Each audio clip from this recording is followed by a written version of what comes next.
in most developed countries, literacy was either declining or stagnating, which is a crazy statistic. Like, that would imply that there had been, I don't know, like the education system was like had collapsed, or there'd been a civil war or some kind of disaster. Well, I actually think James is actually understating how bad it could get, because in an oral society, there is still an emphasis on memorization. What we're moving towards more and more now is something like a broadcast society, where you're purely receptive. All you're doing is just taking in content that is being beamed into your eyeballs. And I think one of the really sinister things about Silicon Valley tech companies is that they have set out on a war for our attention. Hello and welcome back to UnHerd. This week we are looking at something which is more of a long-term trend. It's less about this week's politics, it's more about this decade or this century. The question being, can we read? A lot of statistics are coming out showing that not only people are reading less, but in some cases can't read, and schools, workplaces, the US, the UK, Europe, this same trend is really becoming a talking point. I've got with me today two of the people who've made it such a talking point and who've made a bit of a special project of it. From here in the UK, we have none other than James Marriott, who is the critic and columnist at the Times of London, also writes on Substack, and I would say you've put this issue on the map here in the UK, James. So welcome to you. And over from the US is Jared Henderson, who is one of the biggest philosophers on YouTube. And if you want to look his channel up, Jared Henderson, you'll see that the videos that have done most views, millions of views, many of them pertain to exactly this question. So welcome, Jared, as well. It's a pleasure to be here. You guys know more about this than me, so I'm going to start by just opening it up to you. James first. How can we prove to people that this so-called post-literate society, the decline in literacy, is a real phenomenon and isn't just a kind of talking point of anxious parents at upper middle class school gates? It's a really good question, and I think it's been a little bit of a hard argument to make because it sounds so much like the kind of moral panic that has existed for decades, people always worrying about the media habits of the young. But it is true that recently there's been some really striking statistical evidence that I do think backs up the idea this is a real thing. I think the thing that most struck me was a report by the OECD at the end of last year, which found that in most developed countries, literacy was either declining or stagnating, which is a crazy statistic. Like, that would imply that there had been, I don't know, like the education system was like had collapsed, or there'd been a civil war or some kind of disaster. This is, in my view, is basically due to smartphones. The most recent piece of evidence is very interesting. Reading for pleasure, quite broadly defined in the survey, in America declined by 40% in the last 20 years, according to a recent report. And there are all kinds of reports in the UK that find similar stuff, some worse stuff, similar trends in the UK as well. Jared, from the US perspective, it's definitely real. People are reading less and in some cases just can't read at all. Yes, absolutely. So on the one end, we have things that are happening in early childhood education and sort of the reading abilities of younger students. We have fairly good data about this because we have national assessments of educational progress. And they found that, especially since COVID, since about 2019 or so, we've started to see a real decline, especially amongst the students who were already struggling the most. So there's a widening gap between those students who were already being labeled as advanced readers versus those who had not even reached a proficient level. In almost every US state, that has continued to decline. There are a few exceptions, but they're sort of the exceptions that prove the generalization. Then if you look at things like the Pew Research Center or Gallup will also, try to track how Americans are spending their time. And one of the most striking facts that I found was that while everyone is reading less, one of the sharpest drops in recent years has been college graduates no longer read for pleasure. I've got a few more, which I'm just going to throw out here, printed in front of me. So just 1 in 3 children now say they enjoy reading, which is 36% less than 2005. That's even more pronounced among poorer kids who are on free school meals here in the UK. 39% of 9-year-olds in the US read for fun, down from 49% in 1984. It goes on and on. 16% of Americans read daily for pleasure in 2025. That's not a big number, down from 28% 20 years ago. In the UK, 50% of adults don't read regularly at all. So it's real. I think we kind of established that it's real. Are we just being nostalgic reactionaries. A lot of people will be thinking, well, people are getting their information in new ways. They're listening to podcasts. They're looking at their telephones. In fact, James, you had a Twitter exchange with Curtis Yarvin, the right-wing thinker who's actually been on this show a couple of times, who just seems to think it's a good thing that people are reading less. But what was that discussion about? Yeah, I think Curtis Yarvin was trolling me a little bit. Again, it's a difficult case to make because there's a very logical sounding argument that says, okay, people aren't absorbing information through books anymore. They're getting it through TikTok. They're getting it through their phones. They're still finding out about the world that way. I think that's totally wrong. I think the important statistical point to make is that we know that things like literacy and numeracy are declining. We know that by other measures of people's reasoning skills are suffering. The really significant thing is the Flynn effect, which is the description of the trend of IQ that rose through the whole of the 20th century, almost reliably, year on year. IQ improved for virtually every year of the 20th century. We know that since, I think, about the mid-2010s, it started declining. And I think, to me, it seems pretty obvious that correlates with the arrival of mass smartphone adoption in society. So people are not just not reading, they are provably getting thicker.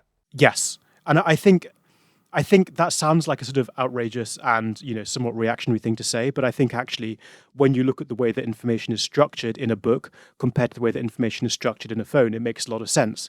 Books are exceptionally dense with information.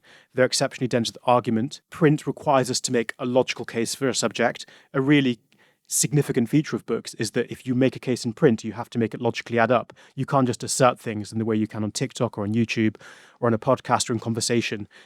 And print privileges a whole way of thinking and a whole way of processing the world that is logical, that is more rational, that is more dense with information, that is more intellectually challenging. And if you lose these things in our culture, which I think we really are in the process of losing them, it's not surprising that people are getting stupider and that their reasoning skills are declining and that, we seem to find that IQ is declining. And I think we have to be really clear, this is really bad. And I think people need to wake up to quite how bad it is. So the thought there is that there's something about the process of reading long-form text from, series of sentences stuck together, a thought being drawn out over pages or chapters rather than just over minutes or tweets, that requires a different kind of thinking. Yes. And there's something about the combination of scrolling and listening to video that is just more kind of second by second. And so we get a more of a superficial type of brain that can't construct a thought. Exactly. There was a lot of interesting research and writing on this done in the 60s and 70s when TV and radio had really begun to find mass adoption in Western households. And people like Walter Ong and another guy, Eric Havelock, a classicist, compared the information environments of oral societies with literate societies. And they made a series of really brilliant cases that literate culture enables things like analytic thought. When you can write a phrase down on the page, you can look at it, you can interrogate it, you can question it, you can build on it. Eric Havelock was the classicist who argued that the arrival of literacy in ancient Greece enabled the birth of philosophy. If you can't write a sentence down, you can't interrogate it in a way that leads to the birth of philosophy. I think that's totally true. And an argument that these guys were making in the 60s when TV was first arriving in our homes was that we may be re-entering a kind of oral culture, that our literate culture that has existed, since the ancient world for some people, the invention of writing as a mass thing since the widespread adoption of printed books in the 18th century. That created the whole rational, scientific, literate worldview on which our society and our democracy is built. And if we lose that, and I think there's a real danger that we lose all kinds of things that we wouldn't necessarily expect to lose just from saying, oh, isn't it a shame that people are reading a bit less? Jared, what are you most worried about? Because you've been focusing on the philosophical angle as well. I mean, if you think about what the worst case scenario is, or what should we be worried about, what comes to mind? Well, I actually think James is actually understating how bad it could get, because in an oral society, there is still an emphasis on memorization. What we're moving towards more and more now is something like a broadcast society where you're purely receptive. All you're doing is just taking in content that is being beamed into your eyeballs or through your AirPods or whatever. When you are reading a book, it's not just that it's sustained focus because you want to be able to follow the argument that a writer is making, but there's something kind of beautiful about the fact that you can pause and let your mind wander for a bit to kind of stew in those ideas and then come back to the exact moment where you stopped reading. And the text can almost kind of shift and change for you as you encounter it in light of these new thoughts.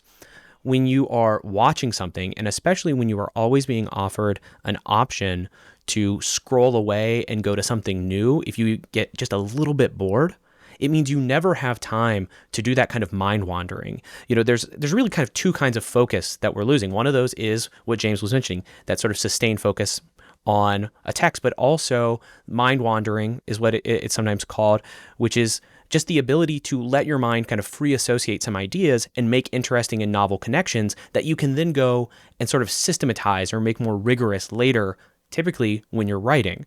If we're just getting used to a media environment where you're consuming more and more, and there's always more and more options, we're going to lose that ability to do anything beyond making maybe vague associations, and we're never going to get to that point where we can make really insightful kind of observations about the world. So it's that idea that it's a more active process to read because you do it at your own pace, you can pause and cogitate and come back to it. So you're in control of it, and that muscle gets developed differently when reading compared to just ingesting. Absolutely. I mean, even just think about the experience of holding a book. You can have a pen in your hand and you can make notes, and that kind of annotation is very useful when you're just processing information, whether it's for retention. There is some evidence that if you're actively taking notes on something, you'll actually remember it and you can think about it better. You'll do better on tests. We have nothing like that for video. I mean, do you know a single person who watches a YouTube video or watches a news broadcast or listens to a podcast with a notebook in their hand so that they can take notes? They make comments, and I'm sure there'll be plenty under this video as well.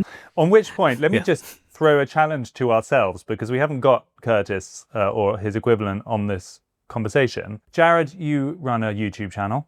I also host a YouTube channel. I believe, James, you've actually launched one in the last couple of weeks. Is that right?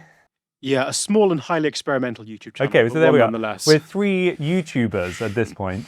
And guess what? Our audience are fully YouTubers in that sense as well. So why are we doing this if we're so, in love with reading that we can't do anything else? Surely there are strengths to these new media. I find there's lots of things on YouTube or in podcasts that feel really quite intellectually fulfilling and challenging. I enjoy them. I don't feel it has to be zero sum, that we're getting stupider just because we're engaging in different ways. Are we not being hypocrites by having a conversation on YouTube about how awful it is that people aren't reading? Well, I have 2 thoughts about that. One is, this is something I think about quite a bit, just about my life and career when I'm having, those moments of existential dread. And I think of it part as you just go where the people are. People are on YouTube, they're on podcasts. So if you want to get the word out, you have no choice but to go where they are already listening or consuming content. However, I agree with you that I enjoy YouTube. I enjoy podcasts. I listen to them and I watch videos. What we have to wonder about, though, is some sense of proportion or balance. I think it's not unreasonable to conjecture, at least, that one of the reasons that people are reading less or have just opted out of reading at all is that YouTube and podcast and probably things like video games, TV less so nowadays, but that was one of the first major factors, is just completely replacing reading. So it's not a matter of saying, all these other forms of media are they're inferior and they're dangerous and we should never use them at all. But there's a question of why have we let those forms of media come to completely dominate our media consumption when we know that they do change how we think, how we relate to each other as citizens in various democratic societies, and how we're able to just process the world. They are more addictive, better designed to be easier to access. And it takes a certain kind of discipline, doesn't it, to say no to the screen in favor of a book. James, you've written about how to try and make this practically real in life. I mean, how do you retain a reading habit when you could always just go to your smartphone instead? I think it's very difficult. And I think one of the really sinister things about Silicon Valley tech companies is that they have set out on a war for our attention. They want as much of our attention as they can possibly get because they can monetize it, they can sell us ads, and they're quite happy to adopt basically a scorched earth attitude to the rest of culture. If people don't read as much, that doesn't matter to them. If people socialize less, which is happening because they're spending time on their phone, that doesn't matter to them. They just want our attention. And I think we have to be so aware that these devices are made to be addictive. The television was quite easy to turn off in the old days. When television first arrived, you couldn't watch it all the time. It was only on for a certain amount of time a day. Our phones are always on. They're designed to distract us. They're designed to pull us in. They're designed that when we pick up our phone, it's very hard to put down. All kinds of behavioral psychology has gone into this. And I think we have to be really aware that our phones are not neutral tools which we can use in our lives. They're designed to, I think, basically hypnotize us and capture our attention. My solution to that, which I guess is a very hard one to push on everyone, but I think it's probably the only really practical one, is I've got rid of my smartphone. I have a dumb phone because I just don't trust that a smartphone is a benign or a neutral device. I think they're pretty dangerous. I get really depressed when I look at people on the tube or on the bus and I see what they're doing on their phones. The kind of content they're absorbing, I just think is would have been incomprehensible that a lot of adults would have absorbed stuff like Candy Crush Saga and these trivial TikTok videos 20 years ago. Would have thought that was crazy and not something that adults should be doing. A lot of people have got sucked into this world of basically slop content. For me, I think that a phone is just too dangerous an object, and I've become very suspicious of them. So I've got rid of mine. But I know that's not practical for a lot of people. It does also genuinely change the politics, doesn't it? I mean, there's a lot of ways in which democracy and the whole political conversation are shifting very rapidly. And one way of describing it might be just the enstupidification. I've just made up that word, which may not be a very literary thing to do, but Twitter brain, basically, or social media brain, it now affects our politicians very much so. You feel that even as a difference from 10 years ago, there is no requirement to think things through or make the case really. Very senior politicians follow memes as if they're true. There's a kind of just superficiality around a lot of the political conversation, which feels very connected to this. This is now sounding even more harumphing and like grandfatherly. Someone tell me that I'm wrong here.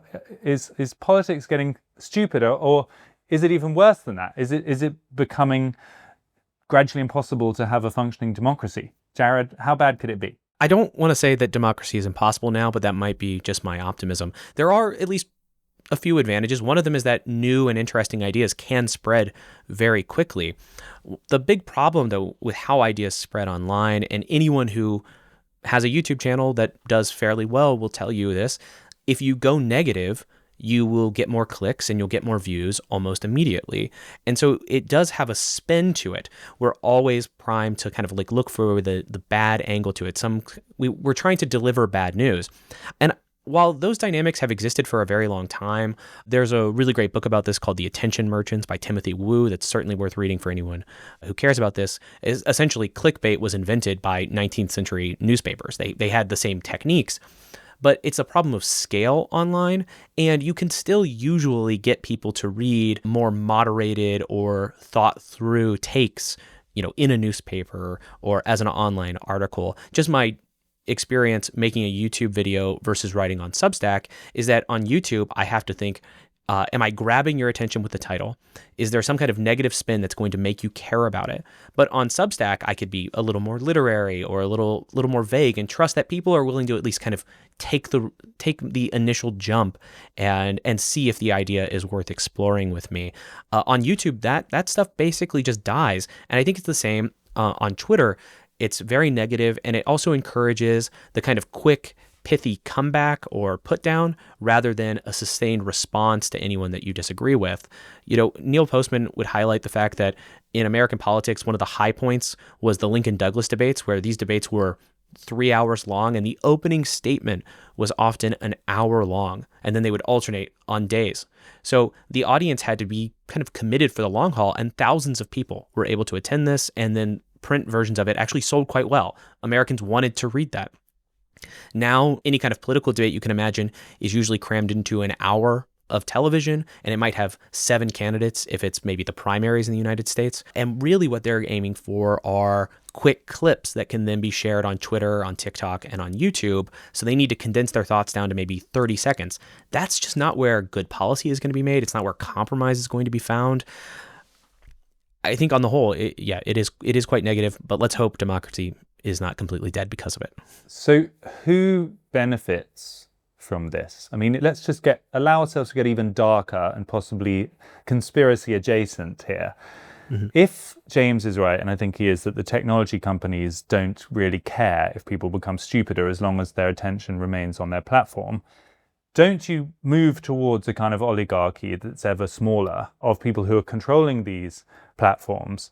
And in fact, my colleague Mary Harrington wrote a piece in the New York Times recently that set out how a kind of social stratification come out of this post-literate world, where the rulers are ever smaller in number, and they choose to put in place those kind of disciplines like James was describing to keep their brains functioning and their children's brains functioning, whilst the great masses just get back into a kind of pre-literate level. I'm going to give you a couple of quotes. She says, "An electorate that has lost the capacity for long-form thought will be more tribal, less rational, largely uninterested in facts, moved more by vibes than cogent argument." I think we can see some of those things happening already. And meanwhile, oligarchs attempting to shape policy will benefit from the fact that few will have the attention span to track or challenge their policies. So, James, you've thought about this a lot. I mean, this is the politics we seem to be moving into. I think it's completely true. One of the arguments that Neil Postman makes in his book, Amusing Ourselves to Death, is that democracy is basically a phenomenon of a literate society. You require a middle class that's capable of discussing policy issues logically and in depth in books and magazines and newspapers to have a democracy. There's been other interesting research about revolutions that have ended up overthrowing autocracies throughout history. They often happen when literacy in the population approaches about 50%. That's when there are enough people in society who are able to spread around ideas. This happened so obviously, for instance, in the run-up to the French Revolution. The spread of ideas about equality and human rights, and the idea that perhaps it's not right that there is a king in Versailles and a tiny aristocracy bleeding the country for all its wealth. When those ideas can be spread around in pamphlets and books, you head towards a much more democratic mindset and a much more democratic situation. We've seen that again and again throughout history. You need a literate middle class to have a democracy, basically. Otherwise, you have no way of tackling policy issues. You have no way of conducting political debate. You have no way of coherently criticizing power. And without that literate middle class, I think a kind of coda to the Mary Harrington point, which is an excellent one, is the economic threat that Silicon Valley now poses to the middle class. We know that the rise of middle class wealth and the rise of literacy are the two great enemies of autocratic states in history. We really don't want to lose either of those things. I think there's a real danger that we might lose both, but the literacy thing is really worrying because literacy equals democracy in modern history. So how does this trend intersect with populism and populist politics? Because you could make the case that a lot of these sort of easy answers that we are told to associate with populist movements are easier to distribute and get popular using these kind of media that if people were reading long form, they'd be more skeptical and challenging. I think that point kind of stands and seems to make quite a lot of sense. But then simultaneously, there is also, as part of what you could call this backlash or this populist movement, there is a lot of pushback against technology companies. There's a movement to get off tech. There's a movement, particularly among men, to sort of reject the idea that they are supposed to become these slovenly, tech-addicted, wimpy men. They want to get back offline. They want to feel intelligent, feel powerful. That's the kind of masculinity aspect of this, which really is kind of associated with the populists. So Jared, how do you read that? Are the trends we're talking about in line with or against the populist politics? Well, I think the men in particular who are saying that they're going to go low tech and that they're going to kind of resist the tech oligarchy are sort of positioning themselves as like a potential counter elite rather than saying that we're just part of the new literate masses. Where the vast majority of people, though, who are involved in populist politics in even a small way are mainly just consuming content. They're not the ones creating it, and they're not the ones trying to put thoughts out into the world. They're just seeing kind of what's going on out there. And I think clearly populism thrives when you can have like a great impact and sort of always a negative valence to that content. So that sort of negative bias that's built into things like social media are just going to feed populist politics. It's going to feed fear. It's going to feed resentment. It's going to feed anger. And it doesn't do things like building mutual understanding. The trouble is, I'm listening to you and I'm listening to myself in this very video, if that is not too self-conscious a thing to do. And I'm thinking, are we just sounding a bit boring and preachery and kind of schoolmasterly here? It sounds a lot like what we might otherwise call centrist dad kind of politics. You know, things were better 30 years ago when people were moderate and so on. But those kind of politics also made huge mistakes. Those sort of elites with their long form reading and their clever technocratic ways of thinking, you know, managed to screw up a whole load of things that people are rightfully very angry about. So if I'm sympathetic with some of the more populist ideas, I'm listening to this, you know, why should I not just, you know, turn off right now and tell us, the three of us, that we're sounding like out of time centrist dads? I think it's such a good point. I think the first point to make is that there's a criticism often made of this kind of discourse, which is that it's technologically determinist, which is that you change a technology and everything else about a society changes. I don't buy that. I think there are all kinds of factors going on in politics and society, and having a literate society doesn't guarantee a functional politics. I do think there's an argument that social media has enabled a lot of new voices to come along. It's enabled a lot of people to raise problems that definitely exist that weren't addressed by old elites. I'm very skeptical of the power of social media to affect real good change in the world. I think what social media does is it generates a lot of heat, but not much light. You get a lot of shouting and a lot of people feeling like they've made a positive change. If you want to actually create policy change in the world, if you want to really coherently criticize the existing systems of power, you need to be able to make those arguments logically and at length. And that's why print has been associated with historically with, you know, the downfall of autocracies and the rise of democracy. I kind of fear that although social media sort of superficially feels like it's giving people a voice, what it does is actually it sort of satisfies our instincts to change by channeling them into a basically kind of pointless, noisy, shouting mess that, you know, doesn't change anything, but perhaps makes us feel like we're changing things and we're not. So what would you do, James? Would you regulate it? Would you ban it? Should we start being draconian authoritarians and not allowing people onto their social media feeds? It's an extremely difficult question, and obviously I'm hesitant to say that we should ban things. I think social media should be better regulated. I think something that I think we do have to try is to get this message out there and to make that connection between our changed media environment and our changed politics to people. I think it is slightly not totally intuitive to a lot of people, and they need to hear it. I also think we are beginning to come to terms with this, but I think the idea that a smartphone is not a neutral tool and a smartphone has been designed for somebody's benefit and that person is not the smartphone user, it's the executives in Silicon Valley. I think if that idea can sink in and people can become more skeptical of their phones and the biases and behaviors that their phones foster, I think that's an important part of it. And I guess I would say before we start trying to like ban and regulate stuff, we've got to try and make the argument that social media and smartphones are really bad in ways that we are only just beginning to understand. Jared, what's the Jared Henderson solution to this global crisis? Well, I guess I am the American in this call because I don't know if there's a government that I would trust to regulate social media for fear of, impacts on freedom of speech, for instance.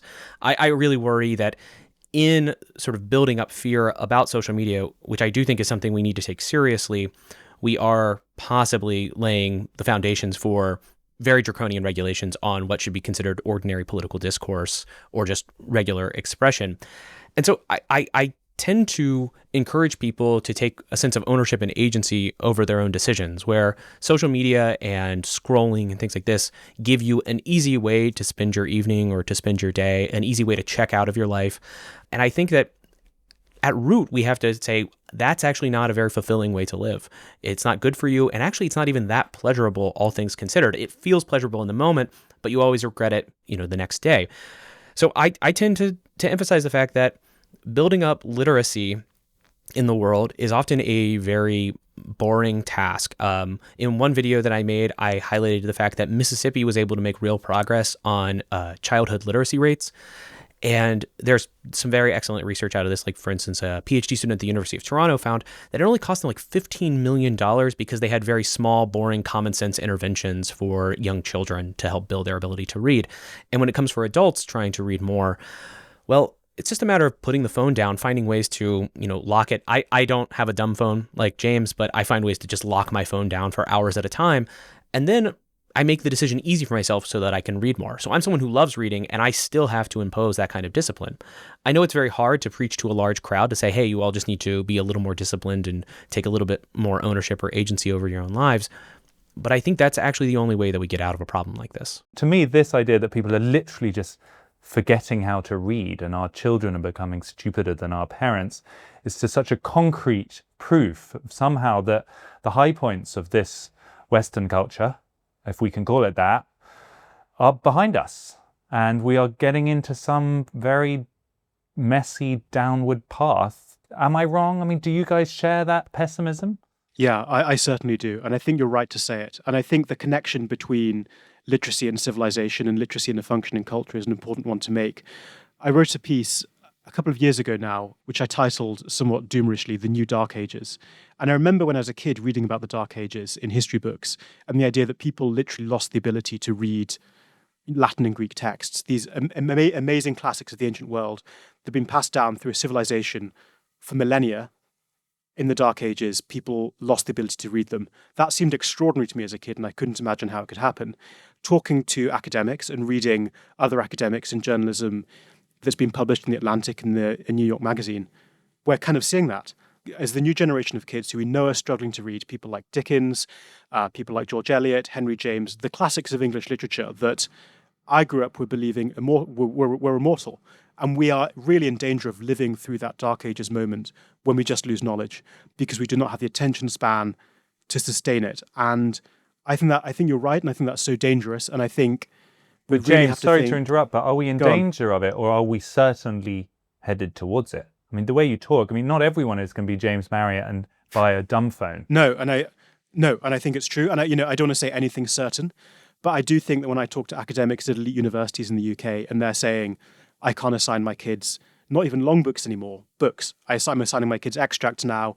We're watching videos. The literary inheritance of Western culture, which has been sustained for millennia, if you're not getting the next generation of university students to read it, I don't know how you keep that going. I don't know how that is sustained. And if, that lack of sustaining it is happening right now in front of our eyes, and we need to be really, really careful about that, because that is what the Dark Ages was. Jared, I'm going to give you the last word here. This is in danger of being the most depressing episode we've ever done of UnHerd, literally announcing the end of civilization. Is there anything to feel more optimistic about? Well, I would just keep in mind that after the Dark Ages and after all of this loss of knowledge, we had a Renaissance, and then we had the Enlightenment, and we recovered quite a bit of that knowledge. Maybe it wasn't a perfect recovery, but with that recovery, we then saw progress and innovation like we couldn't previously imagine. So it's not as if things might be bad in the short term. Things could get really bad, but I don't lose full hope. Human beings are very good at solving problems. We just tend to wait for the problems to get a little bit too bad before we start taking them seriously. So I think having these kind of doomer conversations already is a way to raise the alarm, and maybe some more people will start taking it seriously. But, I see people who didn't go to college or, got an undergraduate degree but never really took it seriously. And then as adults, they reach out to me and say, hey, I read some stuff online, or I saw some of your videos, and I started reading novels again. Now, sure, they're a minority of people. It's not like this is a major trend, but what it shows is that people can change. And if enough people change, then we see an actual societal change. And so I don't want to lose full hope. You have to find some way to balance the, taking problems actually seriously, but then saying, all right, now that we've taken seriously, what are we going to do about them? We were worried about radio. We were worried about television. And in fact, if you go back down to like the 16th century, if you look at the work by the Harvard historian Anne Blair, she points out that scholars were freaking out because suddenly there were too many books and they were struggling with information overload. And what they had, and that sounds crazy to us, because what could it possibly be like to be overloaded with information in the 16th century? But for them, suddenly they had more books than they ever knew what to do with. Well, they found techniques to deal with it, and they created systems, and they actually kind of laid a new foundation for knowledge. I think one day we will get there. It just might be rough going. And it might we find take a while. I think it's a beautiful concluding thought that after the Dark Ages came the Renaissance. There was the small matter of the 1,000-odd years in between those moments, Yes, which sounds like maybe none of the people on this call will live to see the sunny uplands. In any case, James Marriott, Jared Henderson, thank you so much for your time. Thank you. Thank you.